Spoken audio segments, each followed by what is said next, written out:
Last night, we told you about a new audit obtained by 12 News showing a surprisingly high 20% of private school vouchers are being used for unallowed purchases and abuse of the system. Yeah, that percentage comes after months of reporting by 12 News about some parents using ESA tax money to pay for things like lingerie, iPhones, and thousands of dollars of Lego sets. Joe Dana tells us how leaders at the Capitol are reacting to this latest development.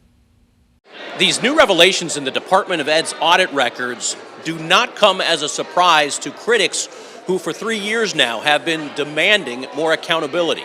Republican leaders defending the integrity of Arizona's ESA voucher program have made conservative estimates for the amount of fraud they believe was taking place. This was House Speaker Steve Montenegro in January. So I think it's less than 1/10 that has even been noticed or seen. But there are guardrails there. Results of an audit conducted by the Department of Ed, made public to 12 News by the Attorney General's office, show over a recent 9-month period, more than 20% of ESA purchases in a large random sample were categorized as unallowed. Speaker Montenegro Did not respond to written requests for comment. On Thursday, he did not make himself available either. I'm not surprised at those numbers. Two Democrats who are public school teachers say the audit shows the urgency to give the other party a chance to have their bills heard. Bills that would add limits and guardrails. Everyone on my education committee who's a Democrat has dropped common sense legislation for ESA vouchers. Right now we have this voucher program that basically just continues to drain money from the state budget. We're responding. Republican Matt Gress, who chairs the Ed committee,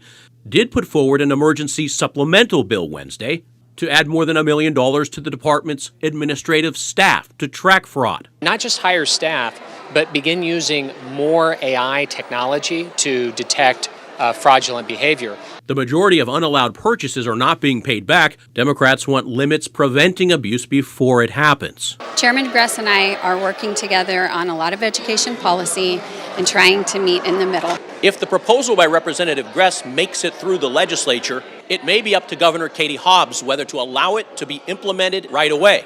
Or she could use it as leverage to try to get other legislation related to education passed that she supports. Joe Dana, 12 News. Thanks.